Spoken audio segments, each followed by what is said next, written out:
बाकी लाहौर ही है, आप अगर नहीं मानते तो अभी आप मान जाएंगे। जुलाई की बात है और ये हमने यहाँ पे शो में भी कवर किया था कि लाहौर के काना टाउन के इलाके में एक बहुत बड़ा मतलब बिगर देन नॉर्मल ड्रोन आके क्रैश लैंड करता है किसी खेत में। हम सारे लोग आए कि यार ये क्या हो रहा है, तो पता लगा कि उस ड्रोन में कोई 6 किलो हेरोइन थी और कहा जा रहा है कि कई लाखों का माल है। मुझे नहीं पता कि हेरोइन नहीं हो, मुझे नाम नहीं पता हेरोइन का, लेकिन ठीक ठाक अमाउंट था। ठीक है, वहां पे फिर जाहिर है कि एंटी नार्कोटिक्स फोर्स आ गई, एएनएफ आ गई, वो ड्रोन ले गए, तहकीकात शुरू हुई। जराये के मुताबिक ये बात पहुंची ऊपर तक, इन द सेंस के प्राइम मिनिस्टर ऑफिस तक पहुंची और कहा कि सर, क्योंकि उनको पहले शक था कि ये जासूस इंडिया का कोई ये भी हो सकता है, लेकिन एक और भी, क्योंकि ये cross border drug smuggling by drones का भी एक सिलसिला चल रहा था जिसमें सिर्फ हेरोइन नहीं बल्कि कहा जा रहा है कि मेथाम्फेटामिन और आइस भी स्मगल होती है। बहरहाल एक बड़ी हाई लेवल किस्म की इन्वेस्टिगेशन हुई इसके ऊपर। पता लगा कि बिल्कुल ये इंडियन पंजाब में जाके लैंड करता था, कोई ना कोई जरिया था इनका कम्युनिकेट करने का, पता नहीं क्या था, लेकिन पॉइंट इसके एक बहुत बड़ा इशू था, तो इतनी ही बड़ी इन्वेस्टिगेशन हुई।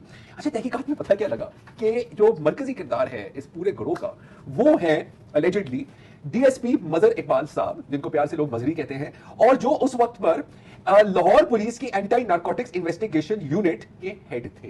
ठीक है जी। अच्छा, अब मजा जब जाहिर है कि जब इसका नाम आया तो पुलिस ने और एएनएफ ने भी सोचा कि थोड़ा सा रिकॉर्ड तो बंदा चेक करेगा कि कौन है क्या करता है। तो पता लगा कि इसी अगस्त में इनको एएनएफ ने इनके ऊपर एक पर्चा किया था कि एक ड्रग स्मगलर है जो आइस स्मगल करते थे, मेथाम्फेटामिन, वो बहुत खतरनाक ड्रग है ये, अहमद नाम था उनका, उनको वो पकड़े गए, उनको मजरी साहब ने पकड़ा और उनसे कोई 35 किलो आइस, हेरोइन वगैरह वगैरह बरामद की। अहमद को जब पकड़ा गया उसने कहा कि सर वो अच्छा, जब केस बना तो केस में सिर्फ 450 ग्राम थे, मतलब तो दिखाया सिर्फ 450 ग्राम। क्यों?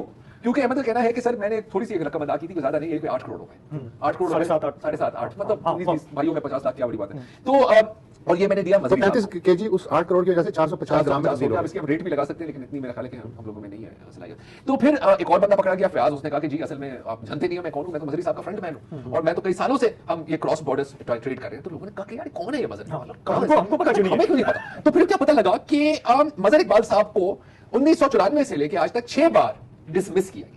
एक बार नहीं, 2 बार नहीं यार, इनका ट्रैक रिकॉर्ड जो है मतलब बहुत जबरदस्त सीवी है, जबरदस्त। जैसे आपने कहा 4 दफा डिसमिस हुए हैं, 6 दफा डिसमिस हुए हैं और 45 दफा वो सस्पेंड हुए। अच्छा, मैं तो सोच भी नहीं सकता कि मतलब बंदा एक दफा सस्पेंड होगा, 2 दफा, 3 दफा, 45 दफा, मतलब महंगा वो फिर वापस आ जाता है। 13 एफआईआर मुख्तलिफ थानों में हैं। इसके अलावा एएनएफ की भी 3 एफआईआर जो है इसमें मौजूद हैं।